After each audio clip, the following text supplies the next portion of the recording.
नमस्कार दोस्तों, महान हिंदी डिटेक्शन यूट्यूब चैनल पर आपका स्वागत है।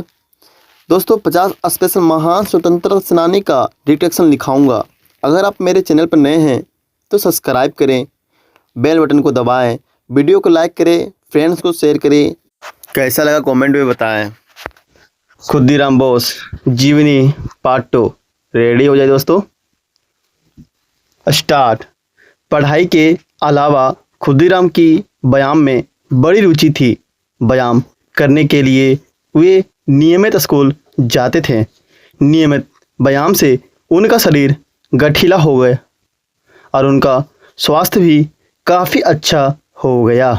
अध्ययन और व्यायाम से उनके अंदर आत्मविश्वास भी जागृत हुआ। खुदीराम ने बहुत कम समय में ही देशभक्ति की भावना से ओतप्रोत बहुत सारा साहित्य पढ़ डाला था।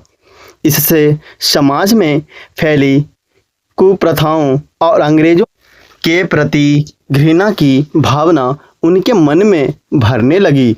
समाज और देश की वास्तविक स्थिति के बारे में जानकर उन्हें बड़ा दुख होता था जब वे देखते कि लोग छोटे छोटे स्वार्थों के लिए अंग्रेजों को खुश करने में लगे रहते हैं, तो उनका मन अत्यधिक दुखी हो उठता। उनके मन में बार बार यह विचार आता कि किसी भी कीमत पर देश को इन अत्याचारी अंग्रेजों के चंगुल से मुक्त करवाना है।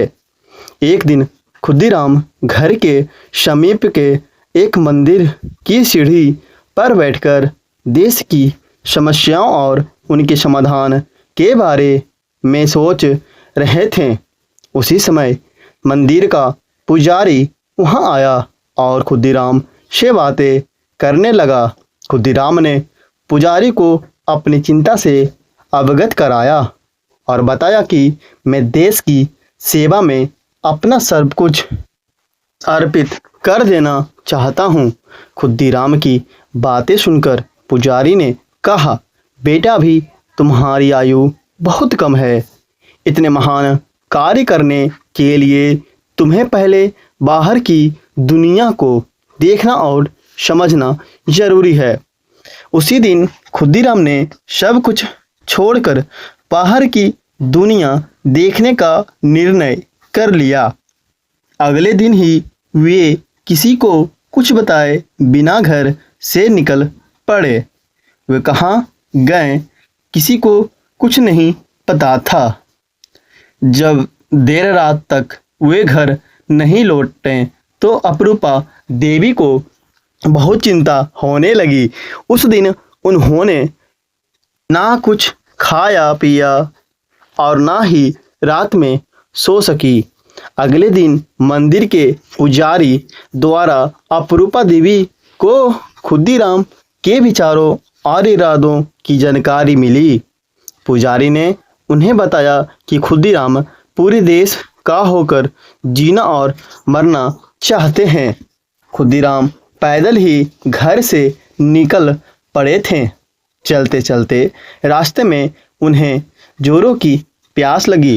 रास्ते के किनारे एक खेत में बैठ एक वृद्ध से उन्होंने अब पानी मांगा तो वह खुदीराम को अपने घर ले गया। उन्हें व्यवहार से वह वृद्ध इतना प्रभावित हुआ कि उसने उन्हें अपने घर में ही रख लिया। वहां रहकर खुदीराम ने वृद्ध के कार्यों में बहुत सहायता की। धीरे धीरे वह उन्हें अपने घर का ही एक सदस्य मानने लगा। लगभग एक माह तक वृद्ध के पास रहकर खुदीराम एक दिन अपनी बहन के पास लौट आए। लंबे समय के बाद अपने भाई को देखकर अपरूपा देवी की आंखों से प्रसन्नता के आंसू बह निकले।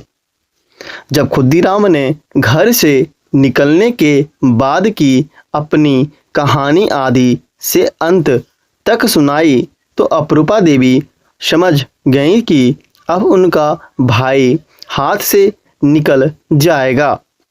उन्हें यह भी आभास हो गया कि उसे किसी बंधन में नहीं बांधा जा सकता। खुदीराम ने पढ़ाई छोड़ दी थी। अब उनका समय विभिन्न प्रकार की पुस्तकें पढ़ने में बीतने लगा। इसी दौरान उनका संपर्क मिदानपुर के क्रांतिकारी बाबू सत्येंद्रनाथ से हुआ, जो गुप्त रूप से एक क्रांतिकारी संगठन बनाना चाहते थे। उसके लिए उन्हें कुछ उत्साही युवकों की तलाश थी। वे खुदीराम की देशभक्ति से पहले ही परिचित हो चुके थे। खुदीराम के उत्साह और धैर्य को अच्छी तरह परखकर उन्हें अपने विचारों से अवगत करा दिया। अब खुदीराम बड़े उत्साह से क्रांति के कार्यों में उनका हाथ बटाने लगे। एक दिन सत्येंद्रनाथ ने खुदीराम को एक पिस्तौल देते हुए कहा, खुदी, यह पिस्तौल केवल शत्रु के लिए प्रयुक्त होनी चाहिए। गंभीर से गंभीर परिस्थिति में भी इसका प्रयोग देशवासियों के विरुद्ध नहीं होना चाहिए। उसके बाद एक दिन एकांत स्थान में जाकर सत्येंद्रनाथ ने खुदीराम को पिस्तौल चलाने का अभ्यास कराया। इस प्रकार धीरे धीरे खुदीराम क्रांतिकारी गतिविधियों और समाज सेवा में डूबने लगे। दिन प्रतिदिन उनकी व्यस्तता बढ़ती ही जा रही थी। धीरे धीरे बाबू सत्येंद्रनाथ के क्रांतिकारी संगठन, जिसे गुप्त सीमित नाम दिया गया था, में कई और युवक शामिल हो गए थे। उनके लिए अस्त्र शस्त्र आदि की व्यवस्था भी कर ली गई थी। एक दिन बाबू सत्येंद्रनाथ ने खुदीराम बोस को बताया कि समिति का कोष खाली हो गया है और समिति की आगे की गतिविधियों को संपन्न करने के लिए कुछ धन की सख्त जरूरत है। यह बात सुनकर खुदीराम को बड़ी चिंता हुई। वे इस समस्या के समाधान के बारे में सोचने लगे। एक दिन खुदीराम किसी को बताए बिना अपनी बहन अपरूपा देवी के पास हटगछिया पहुंच गए। वहां रहकर उन्होंने इस बात की जानकारी प्राप्त की कि हटगछिया के डाकघर का कोष कब निकाला जाता है और उसे लेकर कौन और किस रास्ते से जाता है। पूरी जानकारी प्राप्त करने के बाद खुदीराम बोस ने एक दिन डाकघर का कोष ले जाने वाले अंग्रेज को अपने एक साथी की सहायता से रास्ते में ही दबोच लिया और कोष लेकर भाग गए।